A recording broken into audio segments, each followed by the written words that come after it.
Hey everybody, my name is Johnny B. We've got a few requests for a video on how I modified this Memphis Shades El Paso windscreen to fit a 2020 Lowrider S. I did a short video on the benefits of how I did this, so I thought I would follow it up and show you, not the details, but basically how I modified this and allow you to retain the stocks setup on the Lowrider S. This is for the 2020. That's amazing, isn't it? So you get the regular Lowrider S stock bikini fairing, and you can put this on for a longer ride, and it works out just great. So I'm going to show you how I did it.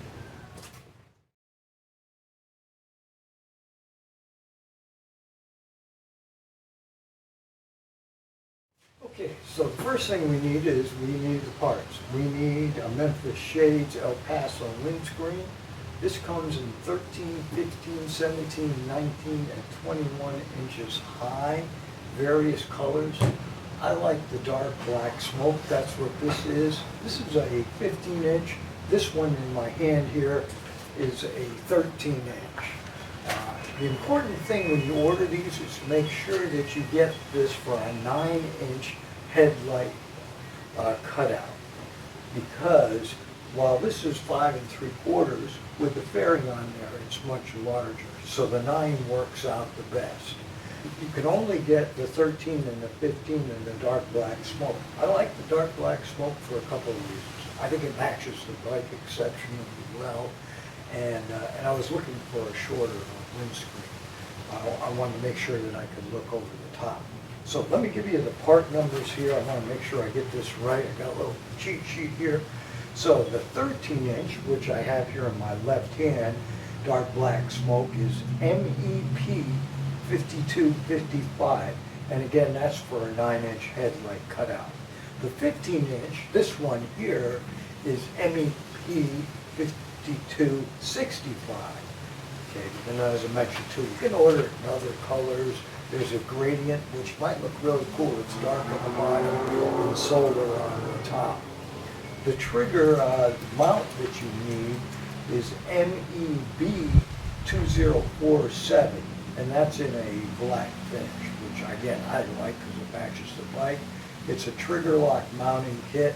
Incidentally, it fits the Sport Glide because the forks on the Sport Glide are the same as on the Lowrider S, the inverted forks. So there you have it.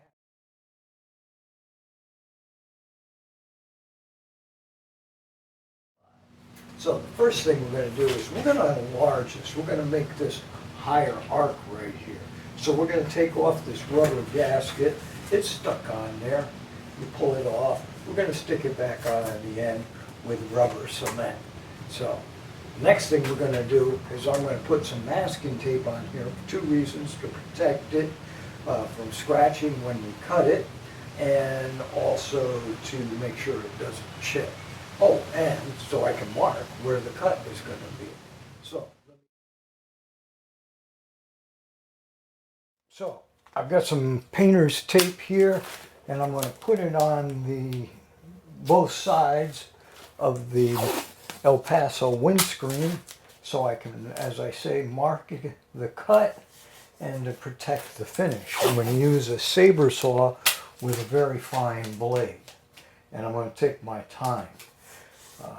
This stuff doesn't seem to melt like plexiglass does, but still I want to take my time, and I want to make sure I get the cut right the first time. I had an old shop teacher who taught me you always leave the line. That way, if you're a little bit under, it's all right. But if you're over, then you're done. Then you have to enlarge it even more. So we're going to enlarge this arc of this 2 inches. And I'm going to do the other side, flip it over, and do the other side.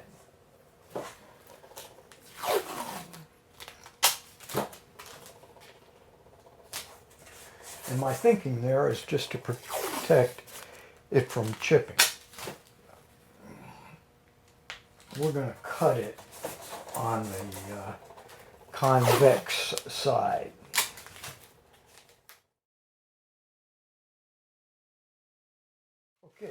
So one of the challenging things was finding the center here and marking that off. And I remember I used to teach high school, and I had this young lady who worked after school in the garment district here in South Central LA, and she showed me this quick trick. She couldn't read a ruler, but she knew how to get things, cut them in half right away. So I took a string and compared and went back and forth, because it was a little challenging to try and figure out exactly where the center on here. Some of you guys that are math geniuses probably be able to figure that, but I got it worked out. So we're going to go up 2 inches. We're going to cut 2 inches up from the bottom edge here. I'm going to mark that. That's 2 inches up from here. I did 1 5/8 inches on my other one, and I'm going to try it go a little bit higher, and I'll let you know how this works. Because you don't want this rubber gasket that goes on here to rub up against the little fairing, because it'll mark it. And so we don't want that. We want a little space in between. So to mark this cut, I tried a couple of different curved objects, garbage can, a small trash can, this headlight bucket, which wasn't quite right in terms of the curve, the arc. But I found this funnel, and the nice thing about it is it has these marks on it too that I can use to make sure that it's in the right place. So I mark it off.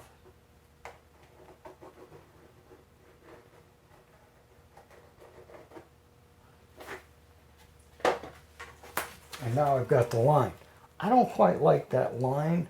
I'm going to straighten that out just a little bit to blend it down there. I'm going to go right there. I don't know if you can see this, but you get the idea what I'm doing. I'm just trying to make sure it matches up. So now we've got this curve, and we're going to cut that with a saber saw. Important thing. I don't want to just press on this and start cutting on it. I want to support it. So I have this 2x4 that just happens to be the right height. Well, that's nice, but I don't want to scratch my new windshield. So I put this rag underneath here. Slide that up to about there, and then I'll be able to cut. So let me get my saw out. I'm not going to show you the whole cut, but you'll get the idea. Okay, so I'm ready to make my cut. I've got the 2x4 underneath here. It's moved back just a little bit. It's covered with a rag to protect the inside of the screen from scratching. Got a rag on the outside, and I'm going to start right here on the outside. It's a little challenging to start this out.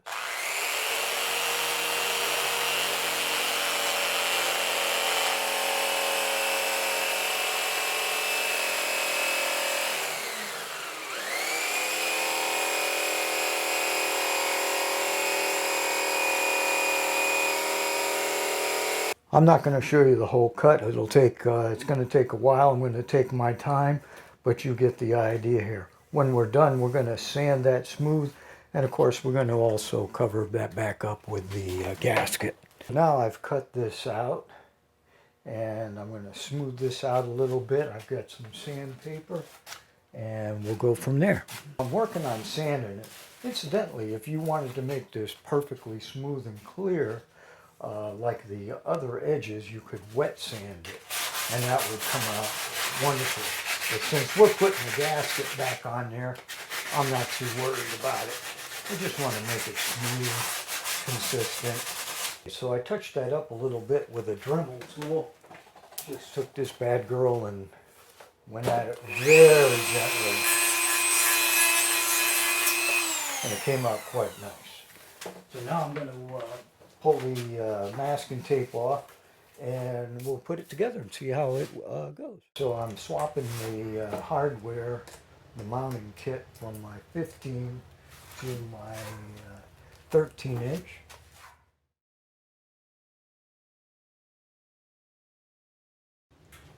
So in this section, I want to talk about adjustment of these fork tube brackets.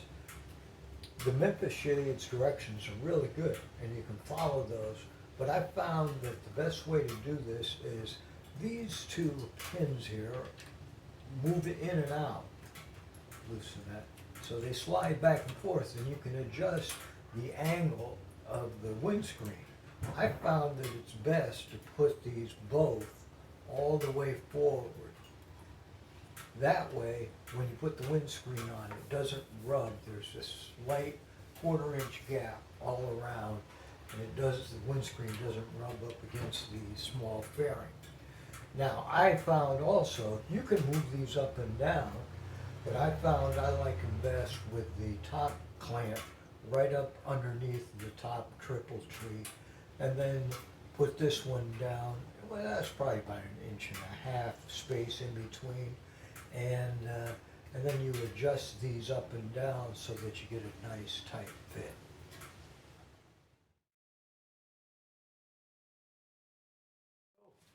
Here you have it. It works. I like the 2-inch cutout better than the 1 5/8. If you look here real closely, it's a little bit dull right here where it rubbed up against the finish, and I'm pretty bummed about that. So you don't have to have that mistake. So cut it up 2 inches from the bottom. This is a 13, 15, 17, 19. I don't work for any of these companies, Memphis Shades, Amazon, or any of them. I'm just a guy who's been riding all my life, and I thought this was a pretty cool fix. So if you have any questions, any comments, let me know. Thanks a bunch. Thanks for watching.